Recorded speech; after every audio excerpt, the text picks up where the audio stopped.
Hello and welcome to another Dhamma meeting where we will discuss the Buddhist practices of charity, morality, and meditation. Everyone can join if they can come in the room, which there are quite many people waiting to come in right now. Okay, our first participant tonight is Jordan again. Hi, Jordan. Good evening, Tanajan. Yes, how are you today? Uh, I'm doing well, thank you. I'm at a yoga retreat in Chiang Mai. Good. What kind of yoga? It's like physical postures, Uh-huh. Indian style. And do they teach you what to do with the mind at the same time or not? Well, they teach mindfulness, I guess, mindfulness of the body and the breath while we're moving in the postures. Okay, But but the purpose is to for the physical well-being of the body. it's more for the physical well-being of the body. They're interested in uh, I guess there are all kinds of people who come here, so most of them are more interested in the physical, yes. Yes. Are they mostly Westerners or they're mixed? They're mostly Westerners from all over the world. Yeah. Mm, But at good. least it's a good place. It's a quiet place, and for someone who has their own meditation practice, there's a lot of time for that as well. Okay. So have you learned anything from this yoga class? Uh, I think uh, I think it is helpful for my mindfulness. Uh, You have to be mindful of your body uh, movement. yes, and there's a lot of physical discomfort in some of the postures that you have to be uh, try to be mindful with it. And Uh-huh. So how long does it take for a session of yoga? usually, and here they're about 2 hours long, and normally at other studios, yoga studios, they're maybe 1 hour or an hour and a half. And is the teacher local Thai or is he somebody? The teachers are foreigners too. One from Austria and one from the U.S. I see. Two from the U.S. Okay. Do you Uh, have to pay for any of the course? yes, we do. Yeah. Uh-huh. Yeah. Uh, Okay. So you have anything else you want to tell us or ask me? I have one question, Tanaja, that I wrote down. I saved it from last week. I'd like to ask you. And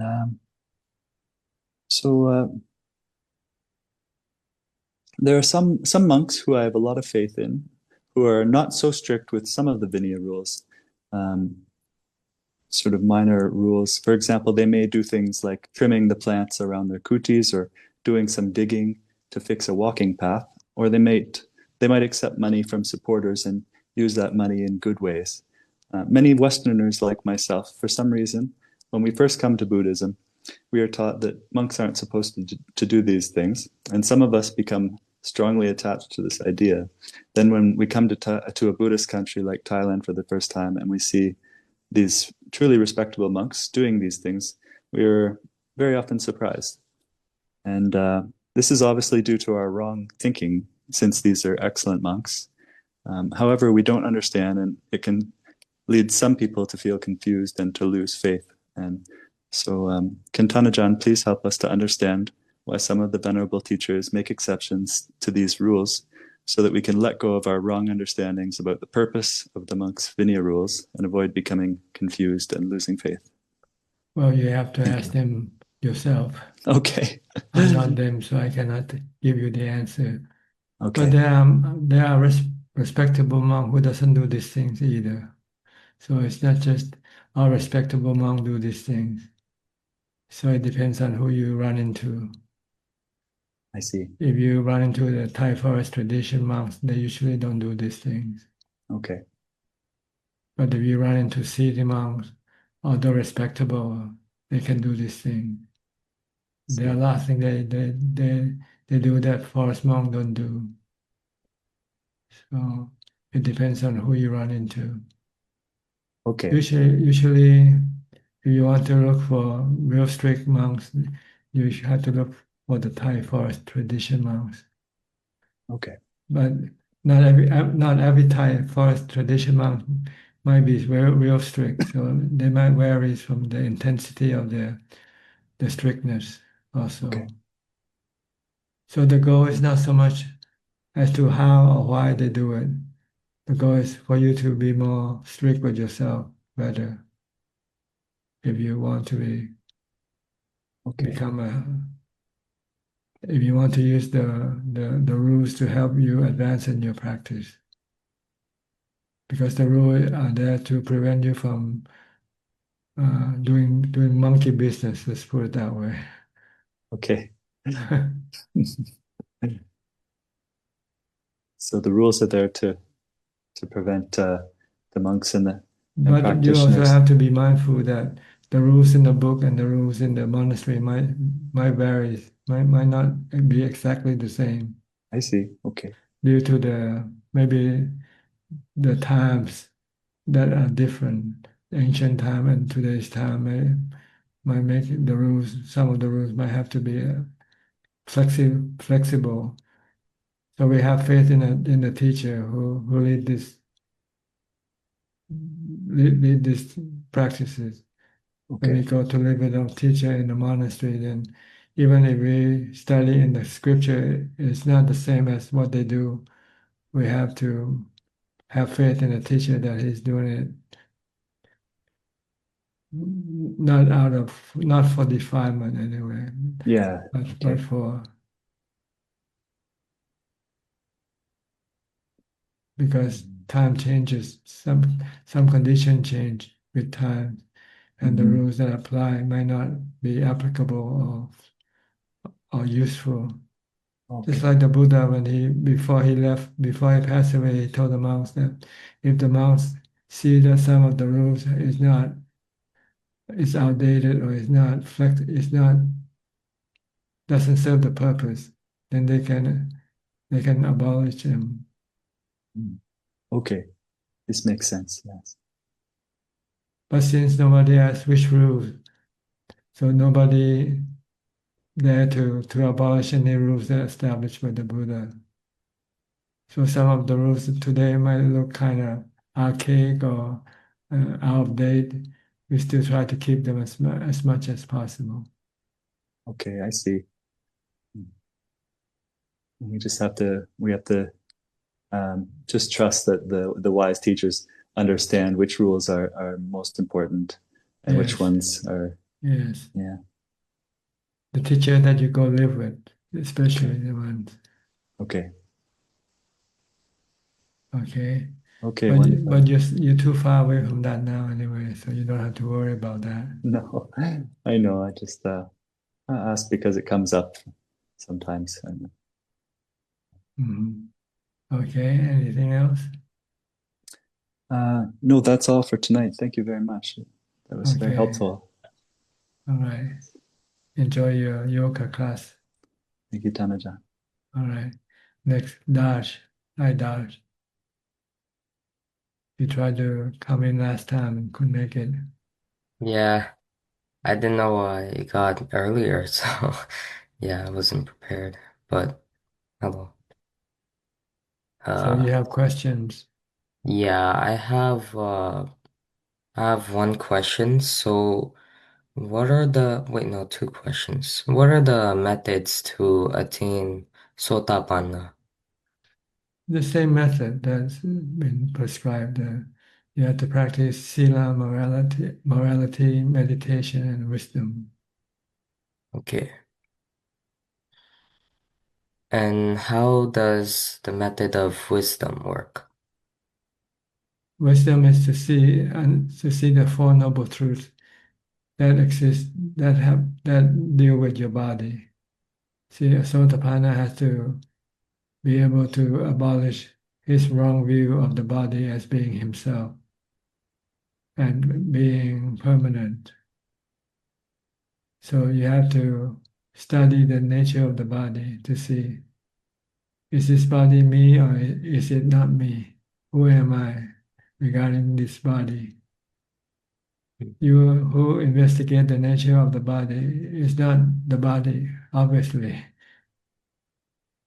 And the way to see it more clearly, you have to break down the body parts, like the 32 parts, and ask yourself, each part, and is each part you or not? Like you have yourself, hair of the head. Am I hair of the head or not? What happens when I shave the hair off and there's no longer hair? Do I disappear with the hair or not? If I'm the hair, I should be gone with the hair, right? But I'm still here. I'm still looking. I'm still investigating. I'm still. So you can eliminate that the hair is not you, right?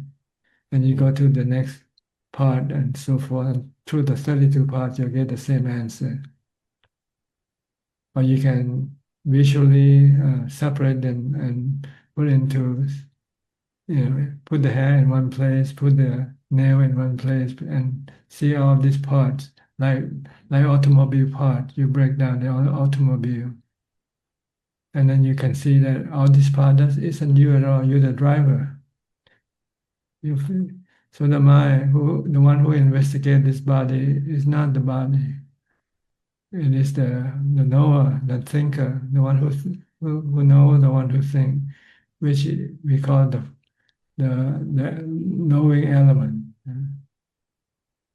This is doing it theoretically to tell you that this body is not you, and then the next step is to break it down to the four elements.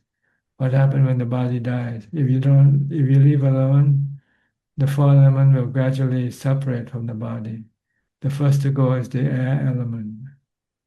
You stop breathing, so no air coming in, and the air remaining in the body will come out. The next element that leaves the body is the fire element. The body that used to be warm will turn cold. Then the next one will be the liquid, the water element. All the liquid will ooze out of the body. Eventually, it will leave the body dry. And if you leave it long enough, it will break down into dust, decay into dust. So you have to study this to see that the body is actually composed of the four elements. The four elements that we take in the air element by breathing. We do take in the air element in all the time. The water element is the liquid that we drink, put into the body. The earth element is the hard stuff that we eat, like bread, potatoes, and all these things. They come from the earth. And the fire element is the heat we get from the sun or from other sources. The body needs to have a certain level of temperature to exist.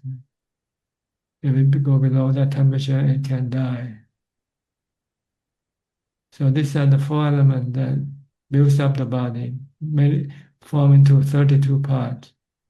And then one day when the body stops functioning, these four elements will leave the body. And how should one contemplate this? Studying, investigating, seeing, just like I tell you, you have to do and understand and finally got the answer to yourself. Yeah, this body is just made of the fire element. This body is just a 32 part. I am who is studying this body is not the body. So when you can convince yourself that the body is not your body, then you can let go of your attachment to the body. So by doing that, do you constantly, while you're doing daily tasks, continue keeping this in mind? No, if you want to do this, you have to devote your time to studying it, Ah, okay. not doing anything. Hmm. See, But before you can do this, you need to have your mind has to have jhana first, in order for your mind to be able to let go of your attachment once you see that this body isn't you. Mm. And then you will have to apply it to the real situation, exposing your body to some type of danger, and to see if you can leave the body alone. Since it's not you, why should you worry about it, right? Mm. But if you still worry, then it means you still attach it to your body. When you face a dangerous situation that you might, or some painful situation, you might get you might become sick with cancer, for instance, and see how do you react to the situation. Can you treat the body like it's not you, or you should treat it as you? If you treat it as you, then you have wrong view. Then you have suffering. Then you have cravings. You don't want the body to die. You don't want the body to get sick. You want it to get well. But since it cannot be what you crave for, then you get suffering. You get dukkha. If you see that the body is not you and you say, okay, let it be. Since it's not me, it doesn't bother me. Like you see other people's body, right? When you see other people's body, it doesn't bother you if they get sick or they die. So too should be your attitude toward this body that you have. It's the same like other people's body. Mm. So in the danger situation that you talked about, does it also apply to, for example, like a poisonous snake or something Yeah, attacking? Thai forest monks usually like to go into the forest and stay there alone and be near some wild animals to Mm. see if they can calm their mind when if there some wild animal approach them, to see if they can let go of their attachment to the body or not. If they have no fear, they have no suffering, then it means they're willing to let the body be attacked by the wild animals. But isn't that a bad thing? Uh, well, you want to prove to yourself whether you have let go or not, right? Mm. Okay. So it's not easy to be a Sotapanna in practical terms, but it's easy in theoretical terms. You can just think, yes, this body is not me. Yes, it's impermanent. Yes, I can let go, no problem. Yeah, you can let go now because nothing happens to your body now.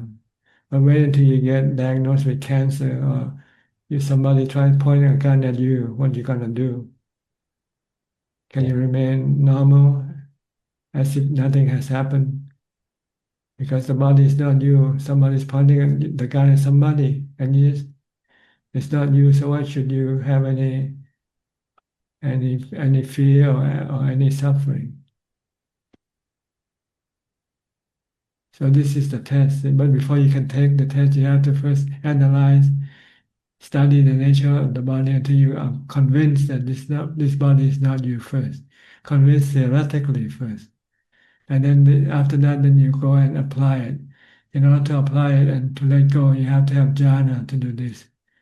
If you don't have jhana, even if you want to let go, you cannot let go because your attachment is too strong for you to stop with just theoretical wisdom, with theoretical knowledge. You need to have jhana plus the theoretical knowledge in order for you to be able to let go. Mm. And one more question. So, what are all the ways to attain jhana, aside from the regular satipatthana way of focusing on the body? Well, that's it. That's the only way the Buddha taught. Oh, wasn't there like a Buddhanusati? Pardon me. Like, And there are some other meditation objects, but the Buddha recommend the anapanasati, mindfulness of breathing if you're sitting and meditate. If you're moving around, use the body as the object of mindfulness. Okay, so can you attain jhana with buddhanusati? Well, according to the Thai forest tradition teachers, they use the mantra Bhutto. Get the same result as you use the anapanasati. So how does that work in daily life also? How does that work Well, you use Bhutto, you just keep reciting Bhutto all day long. all day? Like even when you're doing anything, like satipatthana, just You only stop when you have to think about something else. okay. And when you're talking also? Yes, you cannot use mantra at the same time when you think when you're talking. But Okay. the goal is not to do anything. See, in order to be able to establish this mantra continuously, you have to be alone in solitude. Mm, If you're not, then you can only do it at part of the time when you don't have to engage with people or when you don't have to do anything that requires you have to think. mm, But if you're alone and not working, not engaging with people, then you can constantly use mantra to keep your mind from thinking. The okay. goal for using mantra is to stop the mind from thinking about things that you don't really have to think. Okay. And mindfulness of the body and mindfulness of the feelings is something that I can touch, but mindfulness of the mind and the Dhammas are something that is It's not later. mindfulness of the mind. The body, we're talking about another aspect of the practice, which is study the nature of the body, Hmm. nature of feeling, the nature of the mind. Okay. But first you have to go through the jhana first. Once you have the jhana, then you study the nature of the body, just as I told you. Hmm. After that, you study the nature of feeling. Hmm. And then after that, you study the nature of the mind. See? Okay. So you don't do this all at the same time. There are three Okay. separate objects that you have to investigate and let go of your attachment. Hmm. So just be mindful first. Okay. Mindful to get to jhana first. Once you have jhana, then you can then study the nature of the body first. Hmm. And after that, then you can study the nature of feelings. And after that, you can study the nature of the mind. Okay. And for Buddha Nusati, can you also recite while you're listening to someone or no? Well, if you're listening, then you should pay attention to what you listen. Okay. Because if you use Bhutto, then you might not understand what the person is talking to you about. Yeah. So you have to pay attention to whatever you do first. If you're walking, you have to pay attention to your walking first. Not reciting Bhutto without paying attention to what you Yeah. walk. You might step on something. So your first priority is to be mindful of your body action, and Okay. you can then recite at the same time if you like to. If you're not thinking, you might not have to recite Bhutto even.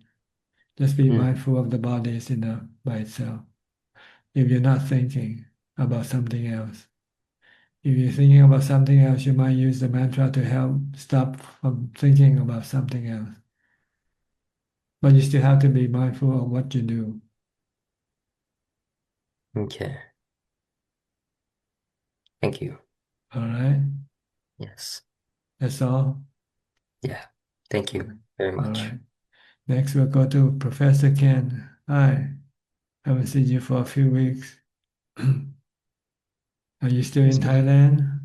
good afternoon, Tanajan. No, I got back to Switzerland last Tuesday. I see. I You have spent six weeks in Thailand altogether. So mostly at the same place that in Khon Kaen? yeah, most of the time in the northeast in Khon Kaen in a quiet retreat where I was in a kuti and had a nice walking meditation path. So very quiet time. Did you find it fruitful? Yeah, it was very fruitful indeed to be in those conditions, very conducive to practicing. Mm. So I've very much benefited. Didn't want to leave in the end. Yes, but you still have some other engagement. I still have to finish probably the rest of this year before I Uh, finish work. so you still want to go back there again? Definitely, yeah, I'll go back. And Is there any requirements or condition imposed on staying there? no, actually, I was staying with a family, and they have a big garden with several kutis and walking paths, and also a place for monks to stay when occasionally they have monks passing by. They can stay there, and it's been set up in that And way. do they themselves practice also? Yes, they're very much dedicated lay practitioners. Okay, good. So it's good. And on one day, I took a short visit to see Ajahn Martin, and I gave him some copies of your book that Claudia translated to German. So yes, I got the photos. I got the pictures. Okay.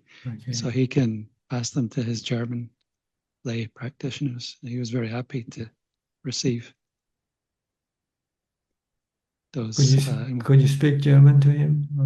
Yeah, I spoke German to him. He was happy to have the chance to have a chat. We had a nice Dhamma discussion in German. Did you spend overnight there? Or? No, just the one day. He tried to grab me to stay there for 10 days, but I was committed to where I was staying. So next time I'll go there. We just had an American layman who stayed there for a while, came and stayed here for a couple of days. Okay. He's from, I think, Providence. I'm not sure if you met him or not. Don't think so. Okay. And one other short day trip I made was to Lungpo Tui. Yes, did you meet him also? I met him, and he gave me a short teaching as well, which was very, very, very good. He's a very strict monk. Yeah, he's very strict, and he had a look at me. I think he could. He seemed to know where I was coming from and gave me a short teaching straight away. And who helped you translate, or did you understand his teaching? I had some. The family I was with was there. They gave me the translation afterwards. So okay. It's very direct. Good. Yeah. So overall, the time there was very, very beneficial indeed. Okay. Do you have any question regarding your trip? No, I think everything was clear. Just focus on practicing now, and don't have any particular questions today. Yes, you have to do the practice in order to get the result. Yeah. Okay. Yeah, it's very clear now. Yeah. So try to get more time for practice, as much time as possible. Yeah. Okay. All right. All right. Thank you, Ajahn. You're welcome. Next, Celia from Peru.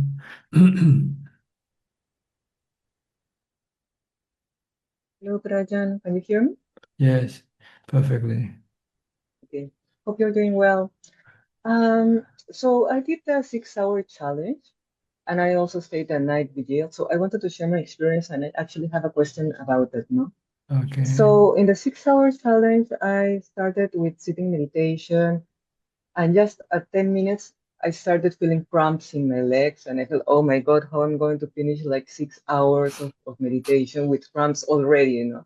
But at the end, it was very good, because I could practice with staying with the breath and not with the cramps and later on with the pain. No? So many thanks also for the advice that you gave me on not setting the alarms, because I didn't do it. I didn't use the mobile or anything, and I could set actually longer than I would have, if I had put the alarm. so I could practice well with discomfort at the end. And then I did standing meditation the next 2 hours. So I had never done standing meditation as such, no. So, but as soon as I started, my mind went wild. No, there was so much proliferation that all the proliferation that didn't came in the 2 hours came during standing meditation. No? So I was trying different things. I was trying also the 32 parts of the body, but nothing was working. No. So eventually I thought, okay, forget it. Just focus on the body, on how the body is standing and the sensation of the feet on the ground. And that worked like a miracle, Ajahn. It was amazing. In that moment, all proliferation stopped. And I got this enormous calm, steady calm in the mind. Like it was really good. And I wanted to stay there forever because it was really, really peaceful. No? It's not like with the breath, but sometimes when you're calm, you got this joy, this happiness, and it goes like in crescendo, no? Here there was not joy, but it was very peaceful and very calm, no? But eventually, well, my legs started shaking, so I went back to sitting meditation. And by that time, I was very inspired, no? And I decided, okay, I'm going to sit the last 2 hours. No? But that's when the problems arrived, no? Because the conditions changed a bit. My mother started making noises. Some insects started biting my feet. And I said, I'm not going to move. But still, for some reason, my legs started shaking, like by reflex. And then it was already 3 a.m., so I was very sleepy, like the effect of the coffee had already disappeared. So I totally lost focus, and eventually the pain in my legs became too much. And I had to move my legs a bit, and I ended up like the last 20 minutes doing standing meditation. So I felt a little bit disappointed because I finished the 6 hours, but still I didn't sit for the 2 hours that I had wished for, no? So I ended up wondering, and this is more or less where my question is going. On one hand, when doing bhavana or mental cultivation, is it better to aim high and push your limits? Because, okay, I felt I failed, like I felt a little bit disappointed that I was not going to be able to sit the last 2 hours. But on the other hand, I also see that I was able to, during all the pain, endure calmly the physical pain, no? And I think that would be very useful when facing mental suffering. No? In my mind, I thought it was the same process. No? So I thought it was good to practice on that. But on the other hand, so I finished that 6 hour challenge maybe at 4 a.m., but I continued meditating until 9 a.m. because that was my original plan. No? But this time I didn't push myself at all. No, I was just moving between sitting meditation and then walking meditation, and I didn't sit for long, not for long hours. So just before finishing at 9 a.m., I got this enormous sense of joy and happiness that I was going to make it, like I was going to finish the night vigil. And I remember the Buddha and Ajahn Chah because I was doing it for Ajahn Chah Memorial. And it was very joyful, no? And I got this really nice feeling in the mind. It was very encouraging, no, for the heart. So my question is a little bit, when doing bhavana, is it better in the long run to try to push your limits, even if that brings some disappointment? Or is better to go slow and just take it easy and protect these small joys that you have with manageable practice? The Buddha said, take the middle way, the middle, in between the two. You have to push a little bit and not relax too much. It's like the string of a violin. When you strum the violin, if it's not tight, you cannot make any sound, right? So you have to find the right balance between your practice, how much you can push your mind to do the work, so that it doesn't become overstressed by you pushing it. And if you're relaxing, you might not get anywhere. Practice by being relaxed. It might not get you ahead. You might be able to maintain what you have achieved, but you might not be able to go higher or deeper in your meditation practice. So yes, there's a certain amount of effort you have to put in, extra effort in order to move ahead. If you maintain the same effort, then you just maintain the same status that you have achieved so far. If you want to increase your status, then you have to put a little more effort. But don't put more than you can do. If you put more than you can do, then you might become disappointed when you cannot do it and become frustrated also. So yes, just try to push a little bit, maybe 10% at a time. Like, workforce, they increase their sale target every year 10%. You don't want to set up too high the goal and then you cannot achieve it. Then you might feel that you're failing. I was really happy also that I could do it like one night. It's a completely different to be able to meditate like for long hours than just few hours in during the day, no? Because sometimes I even don't even have time to meditate. So it was a complete different feeling. I said, oh my God, if I could meditate so many hours, like many days during the year or the month or the week, that would be very good, no? That's what you have to do next. You have to do more of it, not just once and forget about it. This is not a one-time experience. This is a long-term goal that you should look forward to. Maybe once a week or every other day or something, or when you have the time, whenever you can feel like take the challenge, then you just keep doing it. The more the better. Because if you don't do it, then you won't get this kind of experience that you have experienced from this practice. I felt then, no, that it was a not new, but different experience of what I all usually do. Yeah, because the effort is different. You put in the continuous effort for 6 hours, doing nothing but meditation or mindfulness. Normally, you just might put an effort for 1 hour to meditate. Once you finish your meditation, then you let go of your mindfulness and relax and just enjoy your sensual pleasures. Yeah. But it's very difficult on my conditions also, no? Because even to stay the whole night, there's a lot of effort in logistics, making sure that there will be somebody with my mother the next day for many hours because I won't be in my complete senses. I cannot make decisions. So no appointment with doctors that day. There's a lot of logistics having to be done. Well, you can adjust the time limit, maybe for 3 hours, 4 hours, or whatever you feel is possible for you to do at that time. You might not have to stick to the 6 hour limit all the time. Think about it. You have to plan better my year. Uh, Okay. But well, many thanks for putting this 6 hour challenge. And it really made a difference. So yeah, many because it thanks. forces you to be mindful and resist your cravings. Yeah. So once you have done this, your mind feel relaxed, your mind feel peaceful and calm. Even though you might have not reached the maximum of the jhana yet, but at least you start to feel the benefits of resisting your cravings and using your mindfulness to maintain peace in your mind.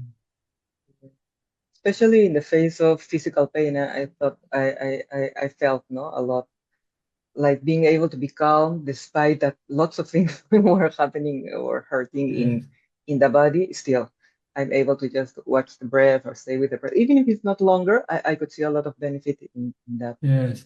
And as you move on, if you finding that you're standing or sitting and start to become painful, you might be able to extend your ability to withstand the pain longer also.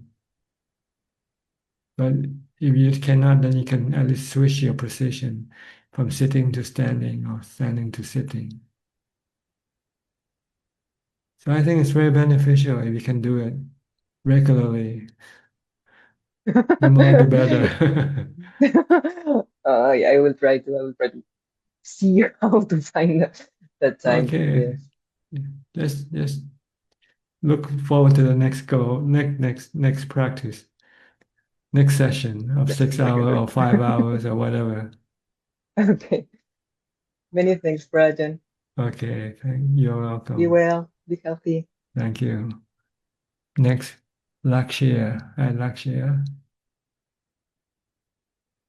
Hello, Ajahn. I hope you're doing well. Fine, thank you. Yeah, I just wanted to quickly share something that I've been reflecting on from your teachings from the last week. Last week, you were sharing that as we start developing meditation and enjoying the pleasures of like still mind and mindfulness, it we depend less and less on sensual pleasures. So yeah, I was reflecting on this, and this was very useful for me, um, particularly so that because usually in our society, and especially in my mind, it is ingrained that success is defined by like making more money, and yeah, basically making more money is equals to success. And uh, you sharing that we make more money or try to go after more money because we want more sensual pleasures, but we can offset that by increasing the pleasure we get from meditation. That was a really like a good thought for me, and it was something that allowed me to reassess my state of mind and start to like think about what I want in my life, and maybe go after meditation and practice as the primary thing instead of like chasing after money or the worldly success, and using money as something to complement my practice. Sorry for the long Oh, uh, that's okay, go yeah, ahead. yeah, but yeah, I just wanted to share that, and I'm really thankful for it. uh, So actually, I have a question regarding this. So in my day-to-day work, my work usually involves a lot of strategy, planning, thinking, designing, and all that stuff. So and what happens is while I'm meditating or when I'm doing physical work or daily chores like brushing or other stuff, I can stay with Buddha. And I know that you have touched upon this earlier today, but I wanted to see if there's any way for me to maintain similar level of awareness and mindfulness while I'm doing my work, because there's a lot of like sensory input while working and a lot of distracting, I mean, objects of attention. So it's easy to get swept away and lose my mindfulness. So I was wondering if there's anything I can do to minimize that impact while I'm working. Well, the only thing you can do is just stay focused on what you do and think about what you do. And don't be distracted by thinking about something else at the same time. But you cannot stop thinking because you need to think Yeah. in order to do what you're doing.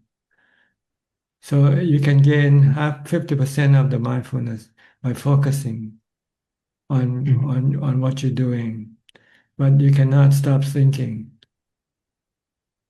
As compared to doing things that you don't need to think, like eating or Yeah. walking, then you can have 100% mindfulness, focus on what you do and also not thinking at the same time.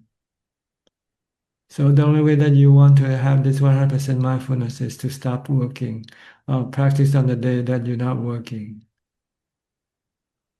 Like on the weekend when you're not working, then go to a retreat or go into some place and be alone. Then you can then concentrate on developing mindfulness all the time. Okay. Uh, okay. I'll try this, Ajahn. It's usually easier when I'm just getting into work. It's easier to focus on one object at a time, but after a few hours, I don't even remember. Like my mindfulness is completely swept away, and Yes, yeah, because you're swept by the event, by the things yeah, that come. So yeah. the best way is to quit working, and if you want to get somewhere through meditation, then you have to choose one or the other. You cannot have both ways. Mhm. But in the beginning, you can maybe divide the time. When you work, okay, you dedicate your time for working. When you're not working, then you dedicate the time for meditation. Mhm. And as you develop more practice,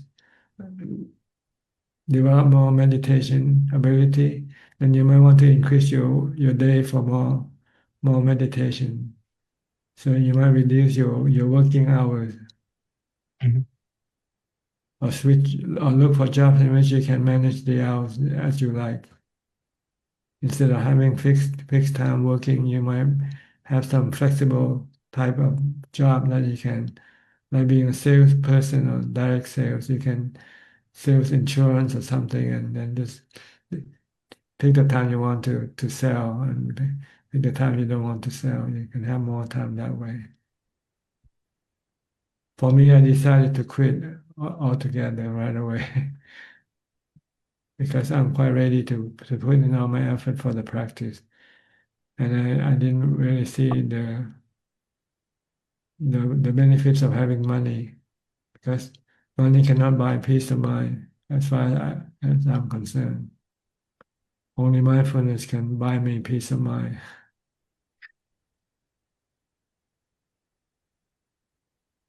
Yes, Okay. So right now, yes, try to do whatever you can within the scope, within the confine that you're in. Yeah. yeah, Do as much as mindfulness as possible, and meditate as much as possible. okay. If you want any more than that, you might have to reduce your workload or stop working altogether. Yes, Ajahn. So I'll try to optimize my working hours, and while I'm working, I'll try to be as efficient as possible so I can maximize my mindfulness during the working time. Mm, And I can also like minimize my working hours so I can stay with Buddha and or do meditation for the rest of the time. mm. Uh, Ajahn, if you could, since I'm new here, if you could please share a bit more about what is the 6 hour practice of meditation. I was wondering if I meditate throughout the night, will it affect my like body negatively the next day, or will it like affect my awareness? And can I like would you recommend if I incorporate this in my daily schedule as a way to I, increase my I practice? think this is more for someone who is more advanced than beginner. For Okay. beginner, you might not be able to take the 6 hours. You might have to take the 1 hour challenge first, 1 hour or 2 hour challenge. Okay. The challenge is to stop your mind and body from moving around, that's all. Okay. To stay in one place, stay put, whether sitting or standing, and not do anything but meditating or mindfulness or contemplation or wisdom. Okay. The time limit you can set up yourself. If you're starting, you might try just 1 hour first and increase to 2 hours, and or whatever number of hours you can do. It's up to you to decide. But the Okay. goal is to restrain your mind from activity, restrain your mind from thinking, and also restraining your body from moving around. Because when you move around, it's the mind that's pushing the body around. So you want to stop the mind from pushing the body around. It's your Yes. craving. When you're here, you want to be there. When you're there, you want to come back here. It's back and forth, back and forth. So you want to restrain these cravings from moving around. Just Yes, to be Ajahn. one place by using mindfulness, meditation, investigation of Dhamma. But we don't use any external source like books or uh, phone or anything like this. We just use our mindfulness and the knowledge that we have learned to tame our mind, tame our cravings. Okay, this is basically what we want to do to restrain our craving, but not to the point where uh, we we cause a lot of pain in the body yet. We're not strong enough to do that yet. So if you're sitting down and you feel painful, then you can change position. You can stand up, but you should not move from that place. Only if you have to go to the toilet. Okay. And if you think you need to drink water, then you have a bottle of water nearby, so you can grab the water when you feel thirsty. But no sensual pleasure, just drinking plain water, pure water, no coffee or tea. Yes, Ajahn. Okay. So we alternate between sitting and standing and not sitting and walking meditation, right? No So we walking, don't, no no no walking movement. meditation. Just stay in Okay. one spot. On spot. And close our eyes or keep You it, can keep close your it. eyes, you can open your eyes. Okay. Doesn't matter. You can think. You should think about Dhamma. Think about the sutta, the Buddha taught once, and think about the foundation of mindfulness or something like that. If you want to think, if you find that you want to do more mindfulness and you want to stop thinking, then you don't think. Try to focus either on your breath when you're sitting. When you're standing, you might switch to mantra or continue using your breath if you like. It's up to you to decide. But the goal is to restrain your cravings to move around, to give up, to stop. Yeah.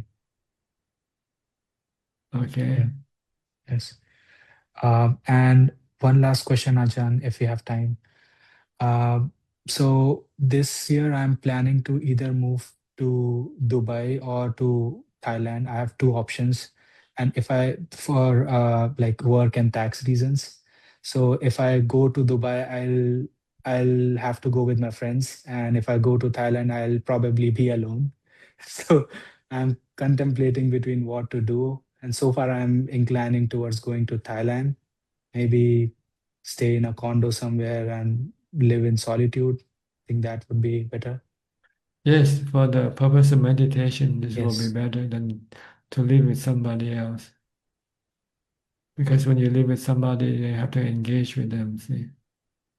Yes. So it's better to be alone. If you want to succeed or advance in your meditation practice, the Buddha recommend solitude, solitary existence. Mhm. Yes. Okay. Okay. Thank you so Okay. much. Then if you're in Thailand, you can maybe on your weekday or on weekend, you might come up to our temple and practice meditation here with us. Of course, Ajahn. I'll try to stay for a few weeks. Come for a few weeks. Okay. Yes. All right. Thank you so much, Ajahn. Best of luck to you.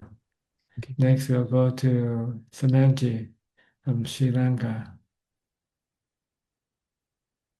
May I tell the class here that your question is being published in your Sunday newspaper, right? The Observer.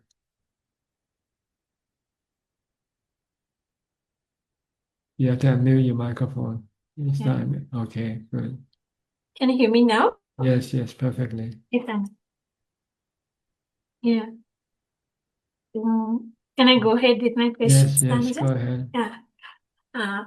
Now, as you mentioned last week, Tanajan, to understand the reality of life, we need wisdom, and samatha alone is not sufficient. Does this mean that a person who does not practice meditation at all can still understand reality through extensive reading of the Dhamma, Buddhist texts? I think to a certain level, yes, but not all, not the absolute level. To get to the absolute level, I think you need to meditate to get into jhana first, to be able to experience the other part of our existence, which is the mind. If we don't meditate, we can only experience the physical part of us. And by reading the higher knowledge doesn't help us to understand it because it needs something like an experience to see. When you're in jhana, it's like you dive into the ocean and under the ocean. You see you're into a different world. Like when you go scuba diving and you go under the sea, right? Okay. It's a different world from the world that we live on top.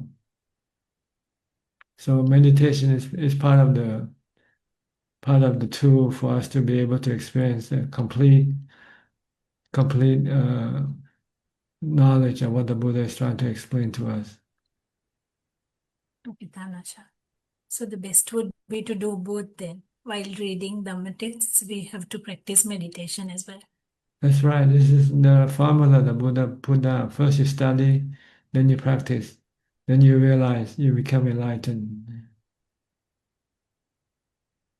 Okay, Ajahn. Thank you for your answer. And my next question is, in deep meditation, is there a stage at which one can see one's immediate past birth? This is a special quality. Sometimes you might be able to, sometimes you might not be able to. Someone can, some other cannot.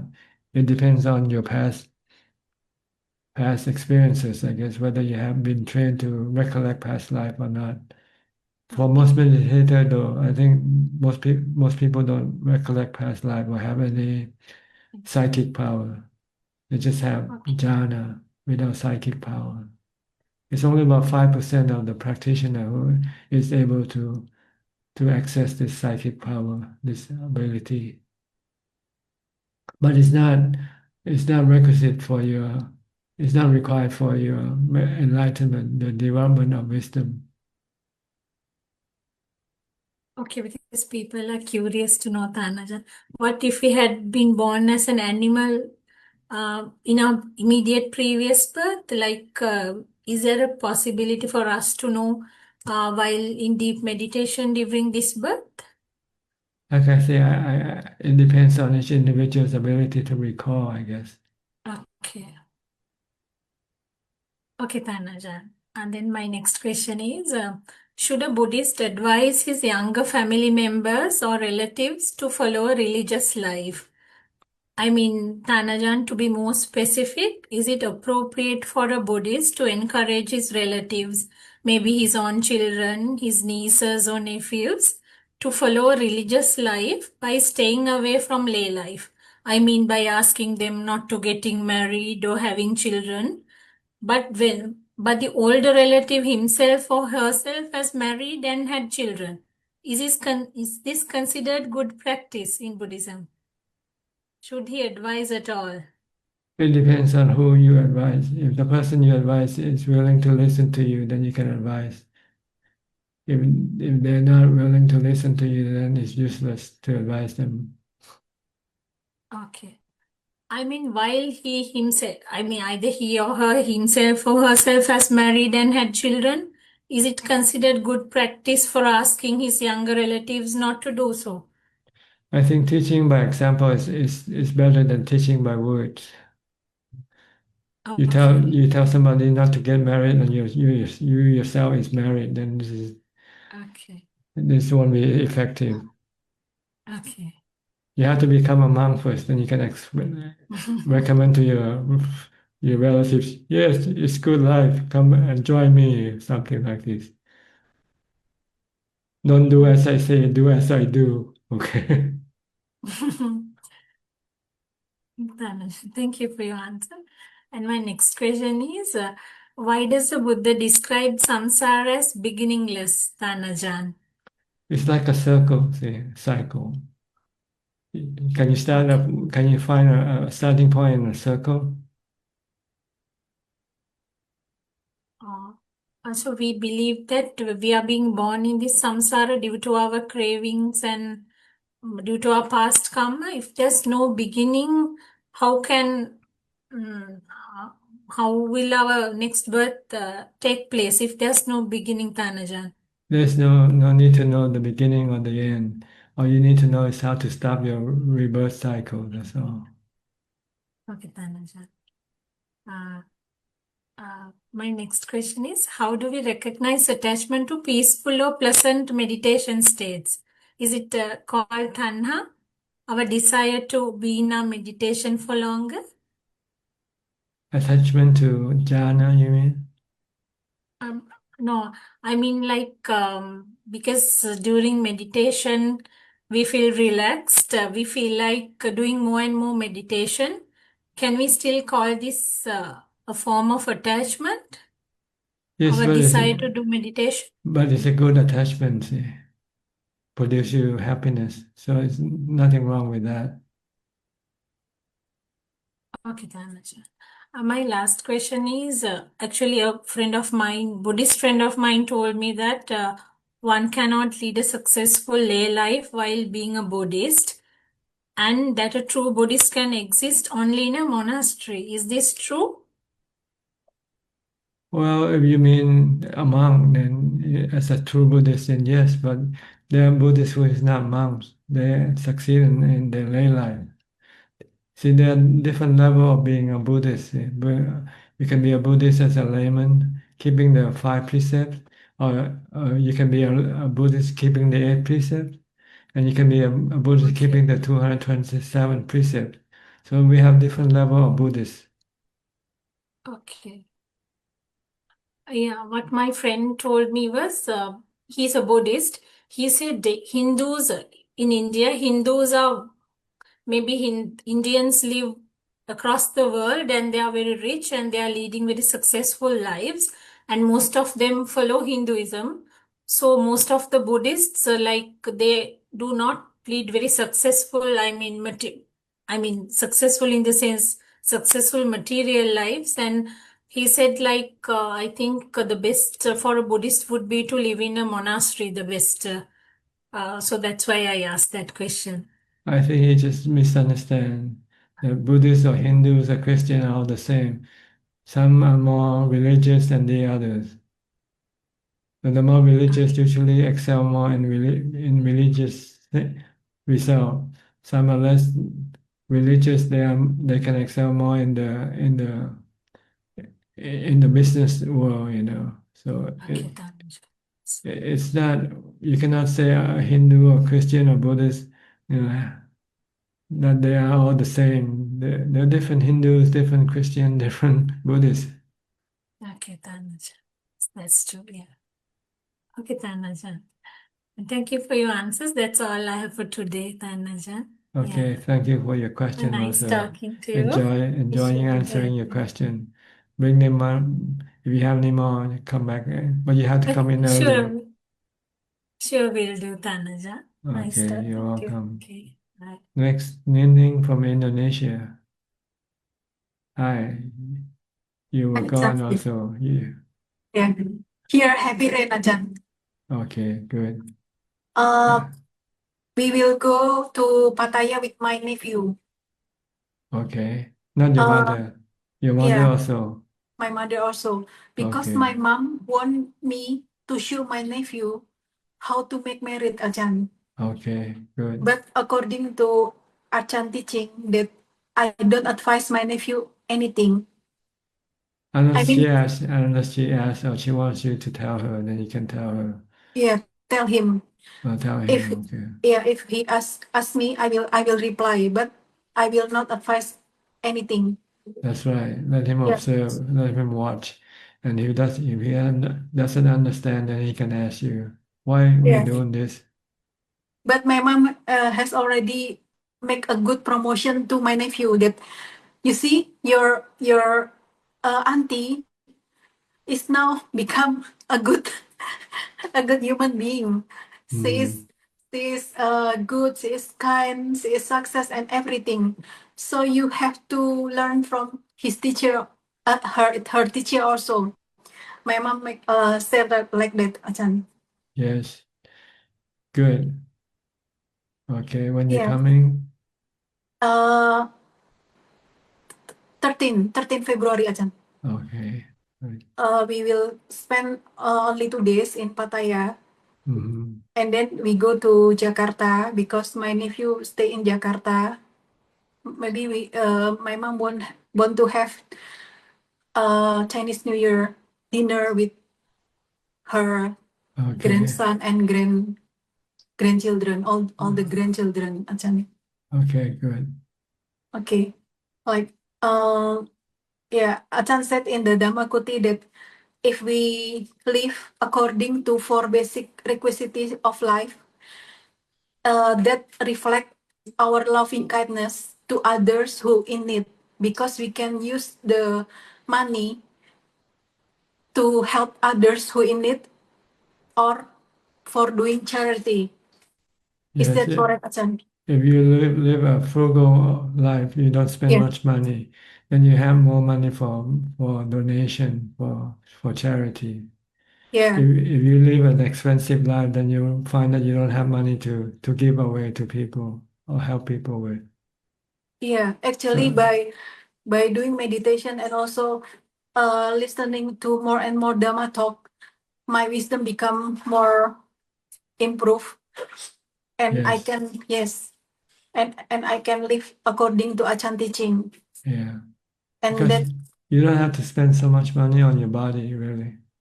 yeah, like Ajahn said in the Sunday Dhamma in front of Putih, that we have to build our spiritual strength, not only physical strength. That's right. People usually only building the physical strength, Hmm. only material world in the worldly. Yes, the mind also need the four element, four requisites for the mind, which is charity, morality, meditation, and wisdom. See? Yeah. So you have to also look after your mind, not just only your body. Yeah. For basic requisites for the mind, which is food, I mean, charity. Dana is food for the mind. Yeah, sila, Sila, like morality clothes. is clothing for the mind, protection Then of. samadhi like shelter or house for the mind. Mhm. And And then wisdom is Dhamma. like medicine, Dhamma medicine, wisdom. Yeah. Yeah, Ajahn. Okay, Ajahn. Okay. All Thank you. right. Huh? So you won't be coming here. You just come to Pattaya, not to not to the temple. No, because I mean my mom movement is not. Ajahn see that have disabilities Uh, with wheelchair, so I yeah. have to spend in the hotel. Okay, Which that's all. I just want to know. No yeah, problem. Ajahn. Okay, All right. thank you, Ajahn. Okay. Hope you enjoy your trip. Yeah, Ajahn. Thank you. Okay. Yeah. Next, outsourcing. Good evening, Tanajan. Yes. You still do your 6 hour challenge regularly? Yes, yes. You Once a week, find it good, beneficial, very, very good. good for your Better, mindfulness. yes. Better than going for meditation retreats. Yeah. I, 6 hours, very, it's better than going for 2 days retreat, really, because you might not have you spend this much hour doing mindfulness. yes, because retreats normally they have Dhamma talks in the morning, then Dhamma talks Activity, at you have night, activities, then then you're talking between yourselves. and very few hours of meditation. Yeah, Better for me to do at home. yeah, be Isolate alone. myself in my room. Yes, be alone. Okay, good. Yeah. Any question tonight? No question. Thank you Okay, very much, Ajahn. okay. Geg Genso.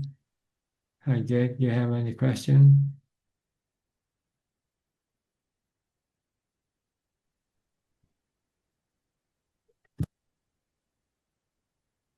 Okay, Ajahn, good evening.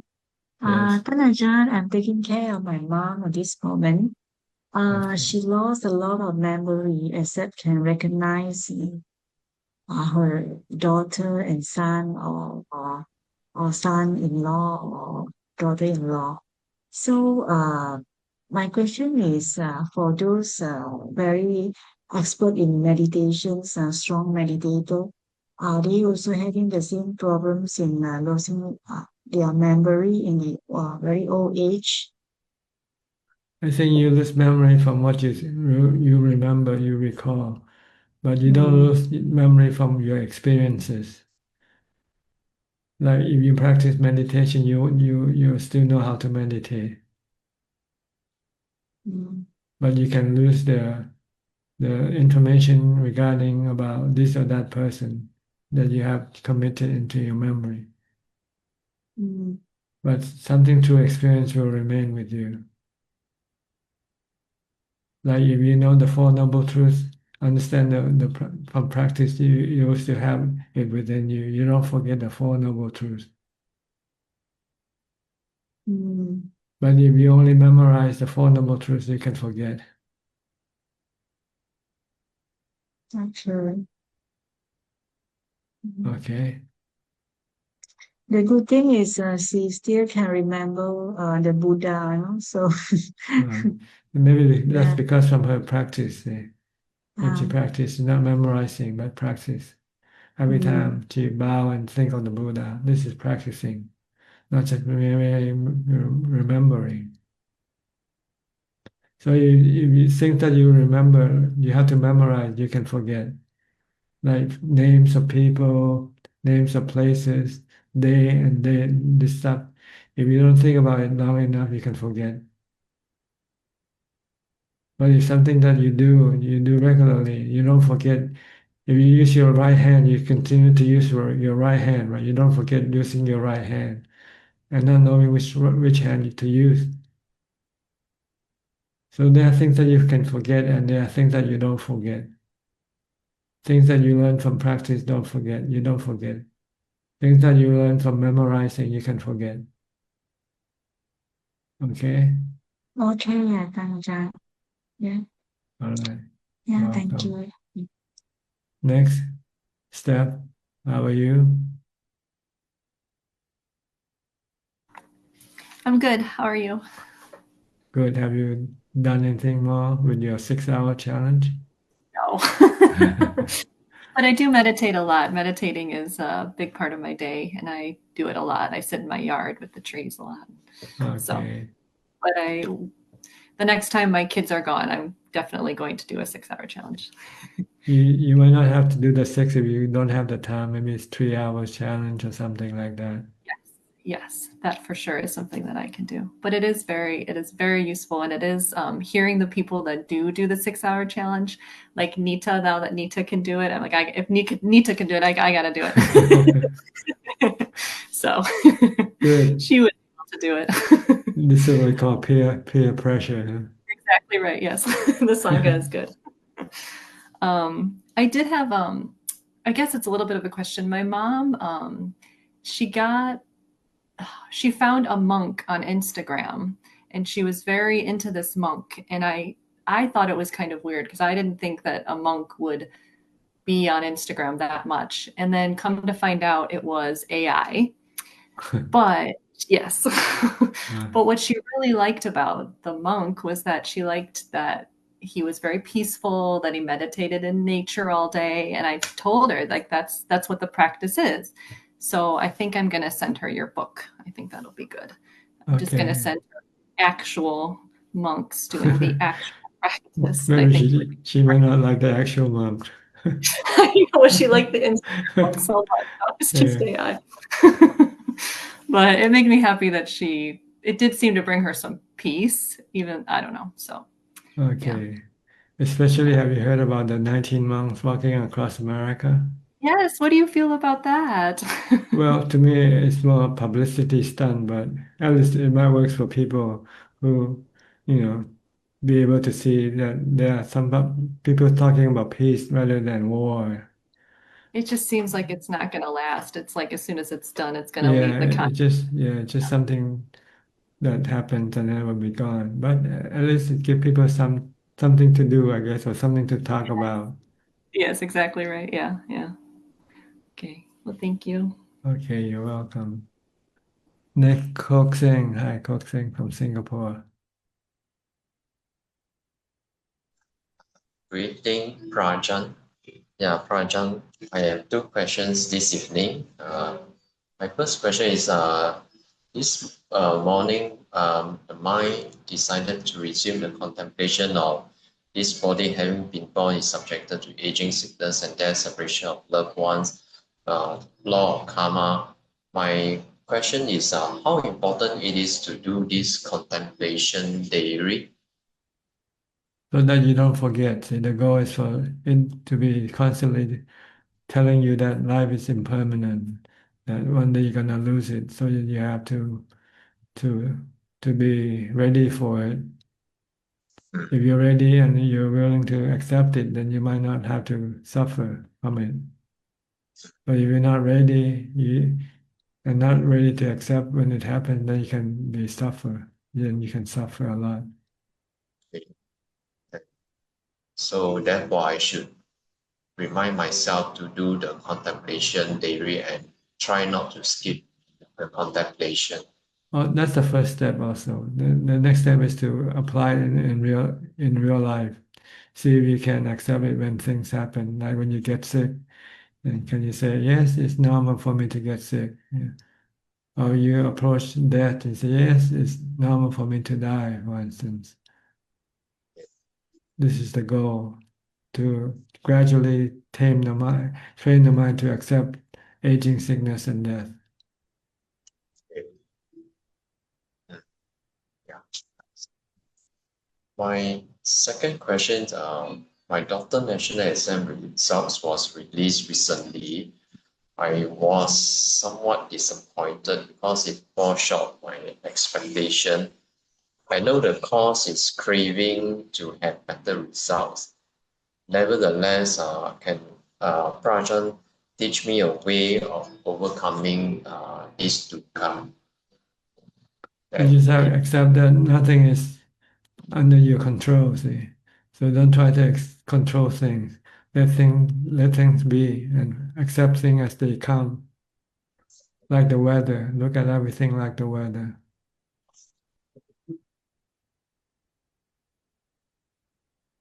Okay. If you can control, then it's okay, but you cannot control. See, that's the problem. Yeah, theoretically, I know it's anatta, but when reality sink in, somehow it's a bit difficult to accept. Yeah. This is normal because this has been your habit for a long time. So you have to slowly change it by telling yourself that everything is not under our control. Everything can happen. Anything can happen anytime, anywhere, good or bad.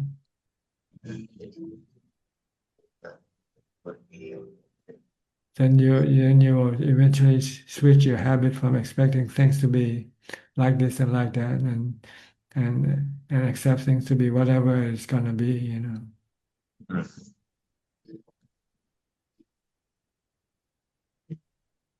Because you cannot expect things, right? Sometimes things don't go according to your expectation. Right. Okay, so you should use this as a teacher to you. See, this thing that is not under my expectation. So next time I should not expect. Because when I expect and it doesn't come meet my expectation, I can be sad. If you don't want to be sad, then don't try to expect anything. Take things as they come. Que sera, sera. I always say this. Whatever will be, will be. The future is not for us to see, to tell. Okay. Okay, next question. That's all. Just to update Prajan, last Sunday I attended a one-day retreat at Wat Yannasangwararam conducted by Ajahn Martin. He was in Singapore for a one-day retreat. That's good. Did you find it useful? Okay, at least it helps me to sit, I think, for a few hours with in a group setting. Yes, can you do it alone in your house? Okay, at home, sometimes presently I'm still stuck with my 1 hour. So yeah, I'm trying to see how I can push it further. Yeah. Yes, try to take the 2-hour challenge or something like that. Okay. You don't have to go to the temple to do that. You can do it in your own room. Okay. I will try it. Okay, good. Okay. Yeah. You have to Thank you. push yourself if you want to succeed. They Okay. don't come naturally. You have to push. Okay. Okay. So I will Like the strengthen Buddha, he sat under the tree for for as long as he have to in order to achieve what he wants to achieve. Oh, the, yeah, for 14, I can't remember until he achieved the enlightenment. Yes. But then he has made a very strong vow that he will not move, even if his blood is going to dry out and even if he's going to die and so on. Yes. Yeah. But I am not at that level yet. Okay. Well, let's try the 2 hour challenge first. I want to sit and stand in display for 2 hours, not doing anything else. Okay. 2 hours, 3 hours, however many hours is up to you. Okay. Okay. Try. Yeah. Okay. Thank you, Prajan. You're welcome. Next, Lynn, have you tried this before? I think you mentioned it once before, right? The 6 hour challenge. Good evening, Ajahn. Yes, I have tried that before. Just once. A few times. Yes. Yes. On the weekend. Okay. Yes. Find it useful? Very useful and very peaceful. Mm-hmm. It brings so much joy in me. But very painful also, right? Try to doing it. But if we, yes. So Well, that's no pain, no gain, right? You have to accept it. No pain, no gain. That's true. I've got a question. So if somebody, let's say that, what are the main obstructions for somebody who has become a monk or a nun? Well, different people have different obstructions because they have different preferences. Mm. So you have to know the remedy to overcome this obstruction. Yeah. Mm. And the most important obstruction for monks are the sexual cravings. Yeah. Mm. So the Buddha, upon ordination day, teach the Asupa contemplation to the monks, to the new monks right away. This is something you have to contemplate all the time, as much as possible, in order to prevent your sexual cravings to arise. Mm. I think for most monastic, this is the same. Because you are restrained from, you have to be celibate, right? But Yes. your mind doesn't want to be celibate with you. So I try to create the sexual cravings. And so you need an antidote for this sexual craving, which is the asupa contemplation. Looking at the body parts and looking at the corpses can help stop your sexual craving. But there are also some other craving, like sensual, besides sex. You might want to watch TV or you want to watch YouTube and eat or drink as you like. You cannot do this anymore once you become a monk or someone who ordained or machi. So you have to also teach your mind to refrain from this thing. And sometimes you have the urge to go here and there, so you take the 6 hour challenge.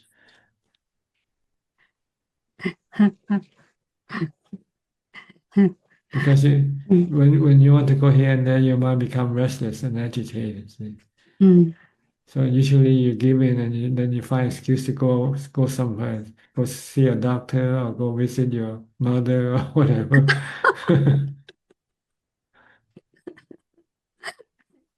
So the way to deal with this is to force yourself to stay in one spot and not to do anything except mindfulness and meditation.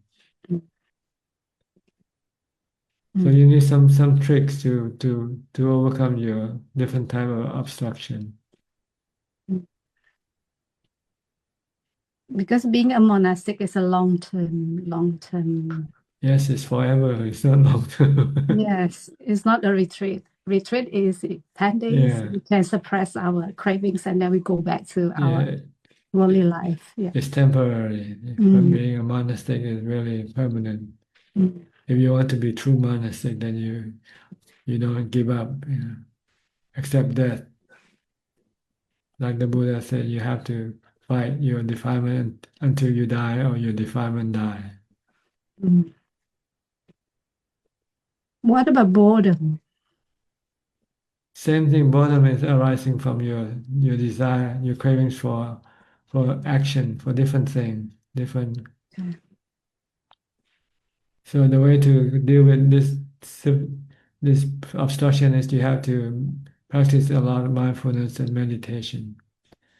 If you can enter into jhana or maybe partial, not even jhana yet, but if you can meditate and calm your mind to a certain level, then you can become peaceful and happy, and you don't feel lonely or boredom. Mm. But if you're not meditating and you let your mind think about the past, the good time you have with your friends and so forth, then this can make you become lonely and bored. Because being a monk, you have nothing to do but meditate. Yeah. Mm. So you have to really put in a lot of effort in meditating, in maintaining mindfulness, in order to overcome your boredom, your restlessness and agitation. Mm. Like I say, be mindful from the time you the time you get up to the time you go to sleep. Mm. Never allow your mind to think independently. No. Okay. Mm. You have to sharpen your thought to think only about Dhamma, like anicca, dukkha, anatta, for instance, Mm. or asubha,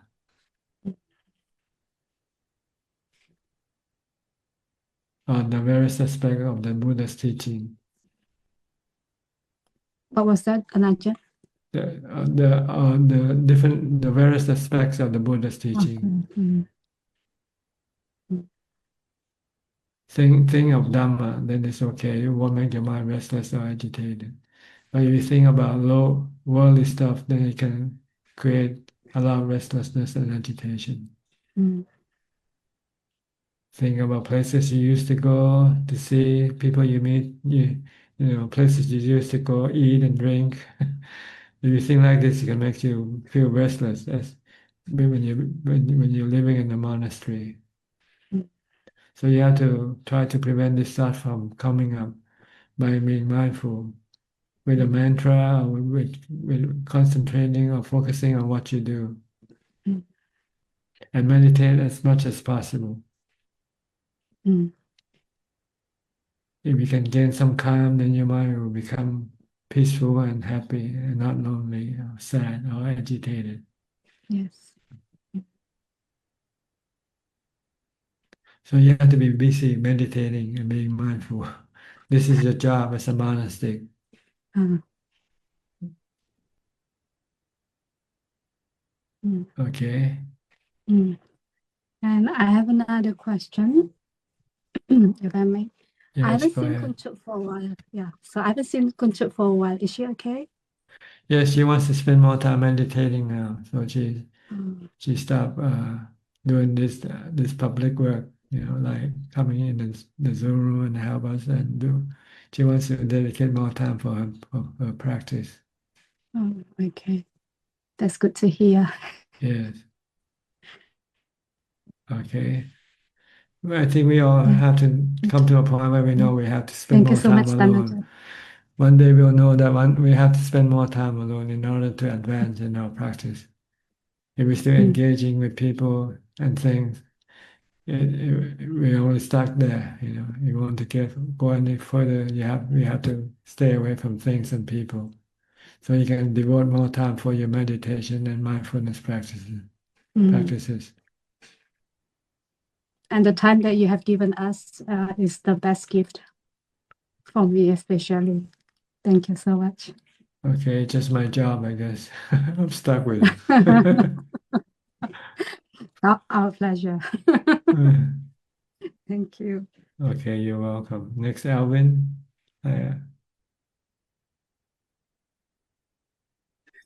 Namaskar, Tanajan. Tanajan, I was listening to Lonta Mahaboa's talk that you uploaded. He said that there's a lot of theories, Dhamma speakers. They are not their Dhamma teaching is based more on theory. Imagination, not real, Imagination. not real. So basically, I can't tell, right? Sometimes I go and listen to Dhamma, and basically I think he mentioned, I stand to be corrected, these are fake, right? Fake Dhamma, right? Because they didn't practice it themselves. And if I listen to this type of Dhamma, I mean, it's very high. I gather it's very hard for me to find even a sotapan to listen to.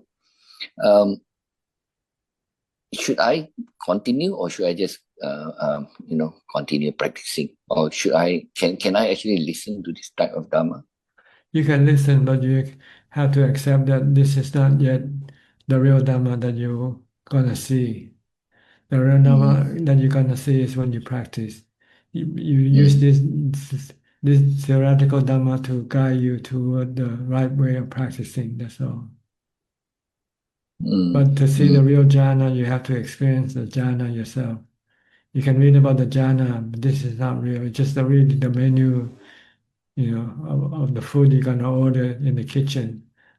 It's just a description of the food that you're gonna eat, but you haven't yet experienced the food itself. You have to wait until the waiter brought the food to you on your table, and then you start eating.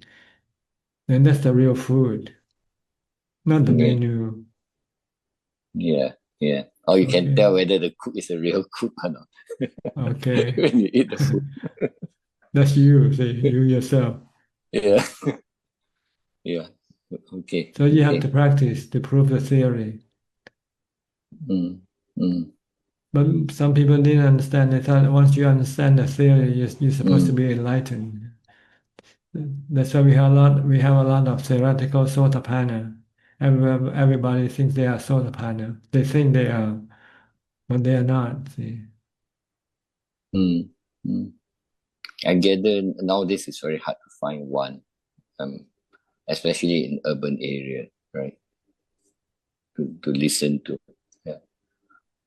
Yes, you just have to rely on just the recorded talks or writings and use it as a guide for your practice.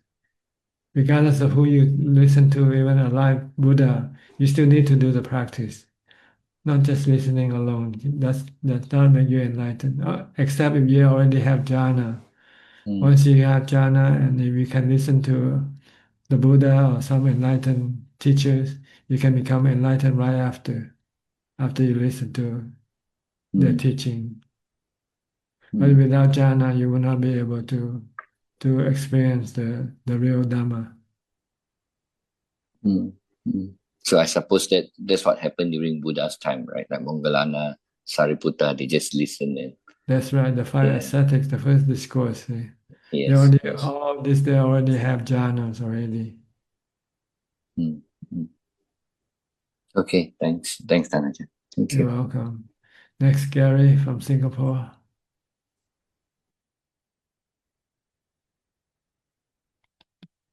Good evening, Tanajan. I'm just here to pay respect. No question. Thank you. Okay, Rohini from the UK. Good evening, Ajahn. I just want to no questions, and I just want to pay my respect. Okay. Have you tried the 6-hour challenge yet? Not this week. No. You have tried before? Oh yes, I did. Yeah. Okay, good. I read Ajah's latest update on Facebook. I understand it very well, and that's what exactly happening to me as well. So I had to be patient and keep trying, keep practicing. Okay. Yeah.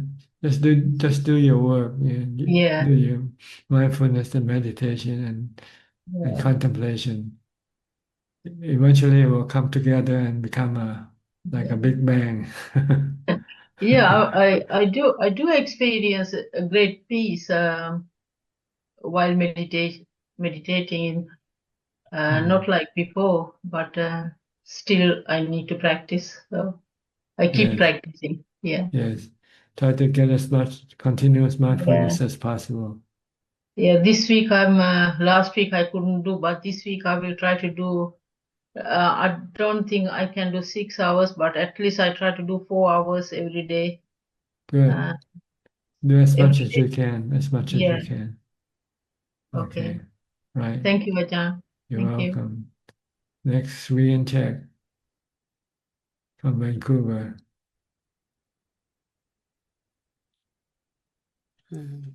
Greetings. Greeting, Ajahn. Yes.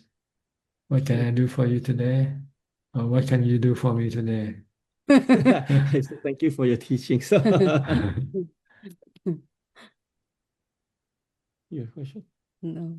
For me, I like that, like Tanajan, when you say, like, we, in order to remember, we have to experience it. Yes, then you don't forget.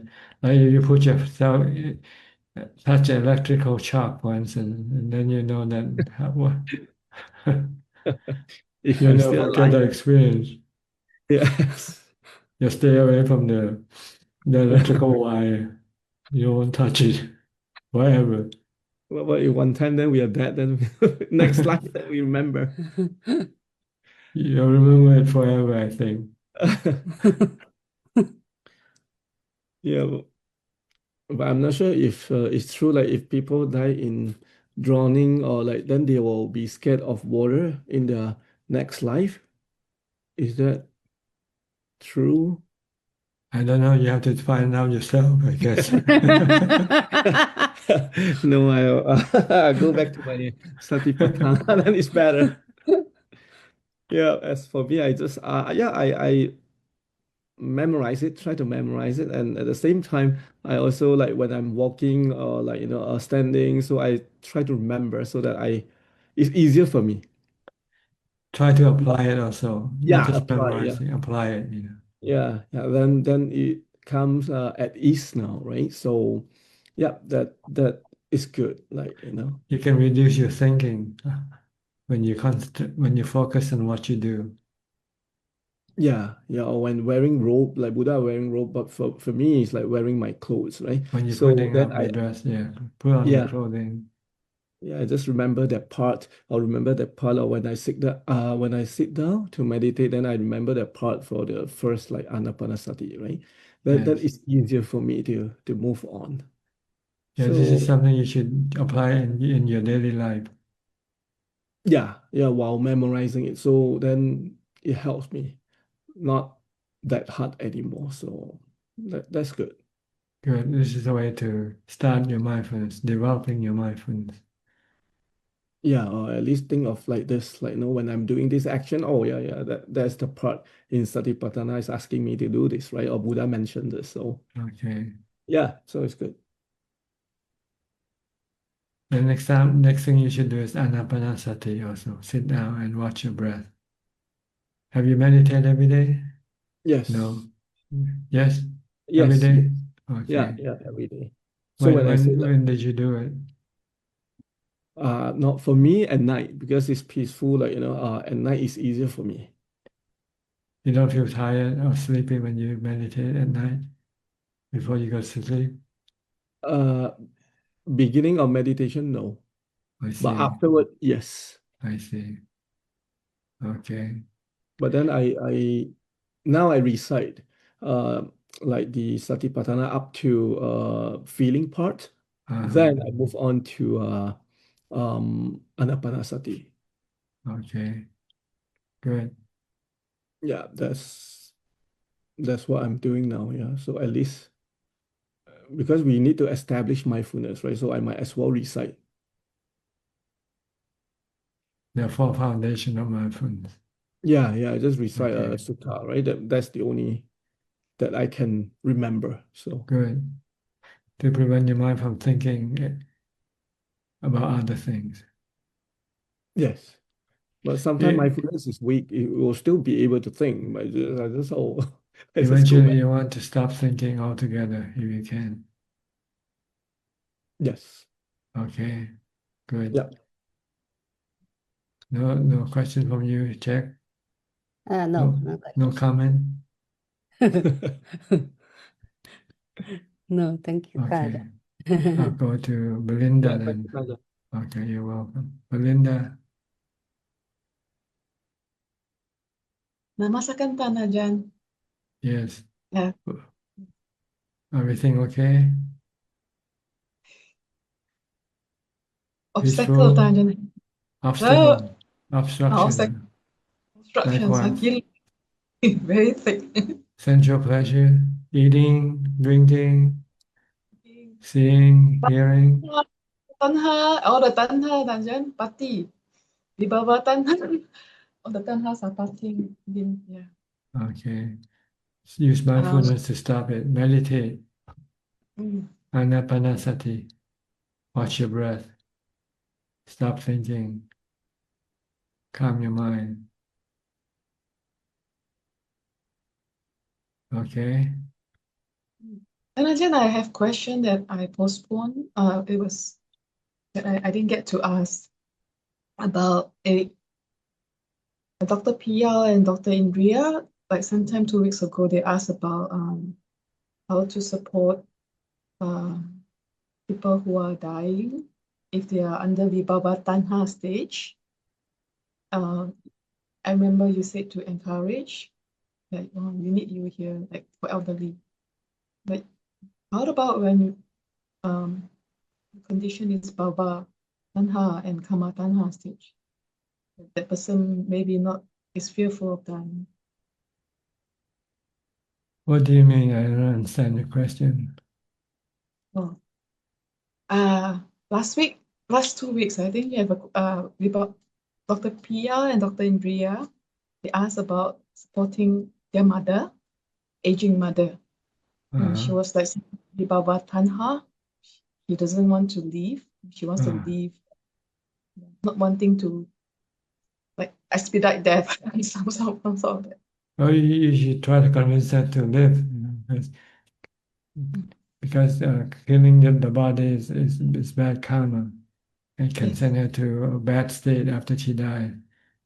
But if she just let the body die, then she won't have to go to the bad state because she hasn't committed any bad karma. So what about for people who have Bhava Tanha and Kama Tanha? Like Same they thing. sometimes When you have tanha, you're increasing suffering for your mind.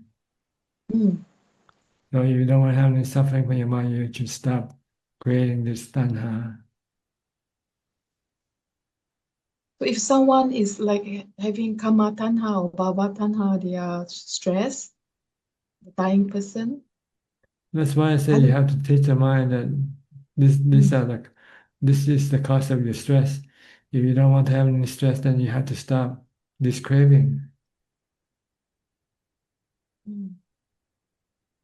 Because one time my father got stroke and then he was very fearful. I don't know, I just told him that death is non-negotiable. When it comes, you have to accept. And that moment he woke up, like he gained consciousness. The fear just subsided. Like it's a form of acceptance that death is coming.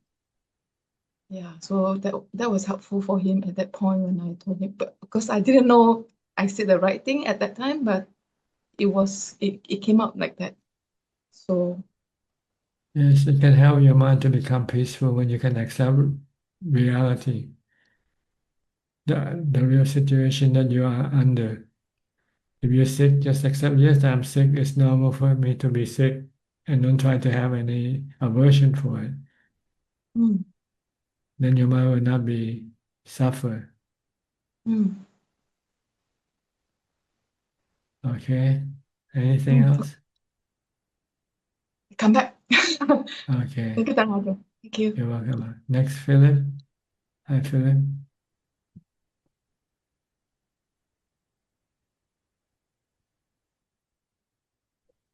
Good evening, Danajan. I'm just here to pay my respects. It's good to be back listening. Okay. Zoom. Yeah. You've been away on your holiday? Just only 2 weeks ago, but was listening it through Facebook, but it was difficult because I think there was a, I think they blocked the internet, but I managed to get through with a VPN. But Zoom was a bit challenging to come in, so I only listened it through Facebook. Yeah, last week couldn't get in to the session, and this week I had some difficulties. I'm not too sure whether it was connection on my side or the other side.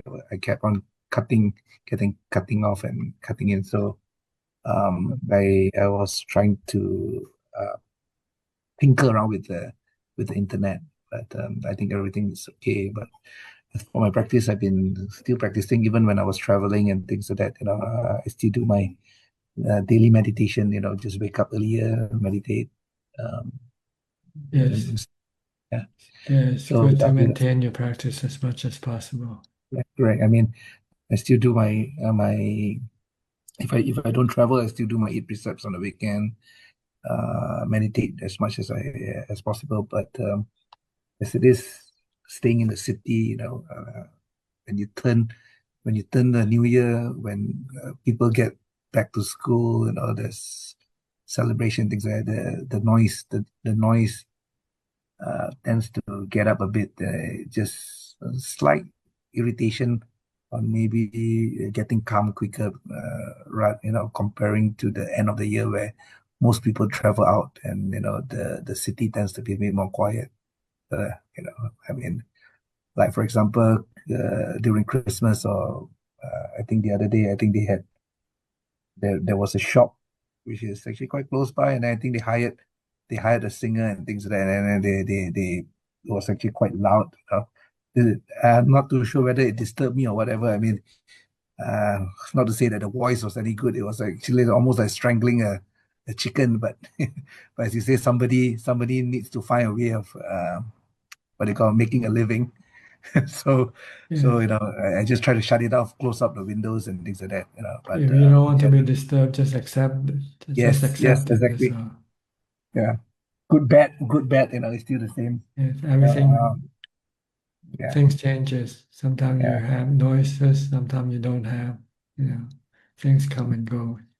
yeah. And I also I just noticed that I tend to be able to get into faster absorption when the weather is slightly cooler, by 1 or 2 degrees, and as the weather warms up slightly, maybe it's because of the heat sweat or whatever, it's just slightly longer, maybe 15 minutes longer than usual to get in, but it's not an issue. I just need to know that's me.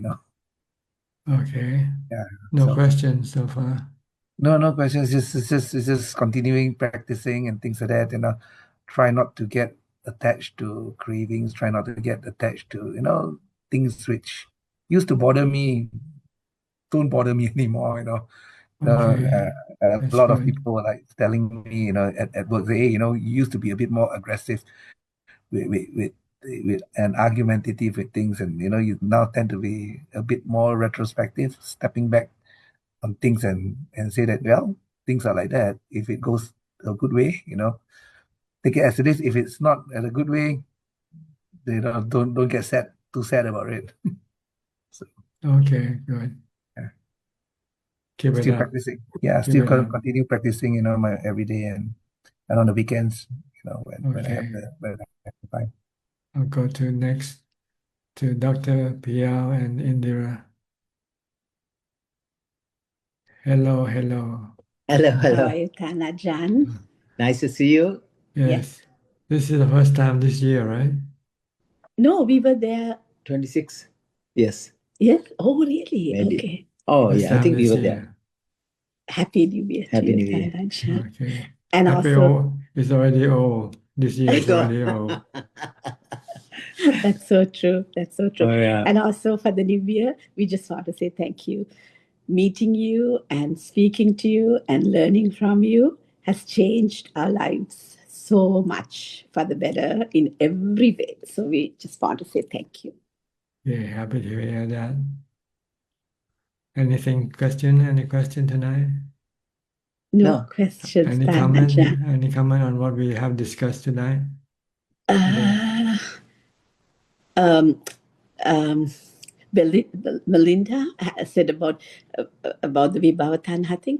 Thank you so much for explaining everything, Tan Ajahn. So that's why we've been very busy because, with my mom, like she, after she had that near-death experience, like she's only into spirituality, like she's, so it only thing is like how she was saying it is like, because she says, kind of kept saying that,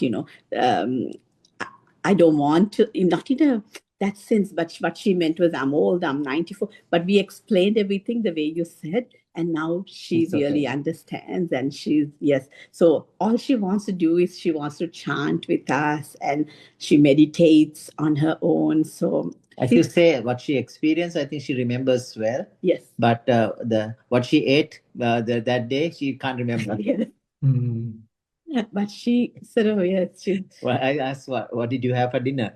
Not sure. But she Or chanting. anything chants. She chants like a express train. She can chant so many sutras, So, and then she sits and meditates Yeah. like. So she wants to compete with us. When we chant, she goes faster than us. We can't keep up. It's interesting. Yes, we learn so much from her. Yes. Okay, learn how to Yeah. be patient, right? Yeah, now she's good with it. We said that you told like this, and She's she's like, content. she's very happy. Yes, she's content because what she felt is after her near-death experience, she saw what she saw. She kind of felt it's enough. But I said, no, we can't determine that. So she's happy with it. Yes. Okay. Thank you, Good. Tan Ajahn, as Okay. always, for Thank you, guiding sir. us. Thank You're you. welcome. Teruan Saranai. And always happy to see you and hear your question or comment. Okay. Thank you. Thank You're you, welcome. Tan Ajahn. Next, Teruan Saranai. Aparajita, you're the last person in the room today. You are patient, waiting all this time. Yes, of course. I would love to listen to you, Ajahn. Good. Being So, patient yes. is a virtue. Yes. Good. So what are you going to say? No, and I suppose this patiently enduring, since I know it is a long-term practice. So I suppose it's just keep going. And I think keeping in touch with noble teachers like you helps me. So thank you. Okay, keep it up. Yes. Keep up your endurance, your patience, and your effort. These are important qualities to move you forward. Okay. Thank you. No questions. That's all. No questions.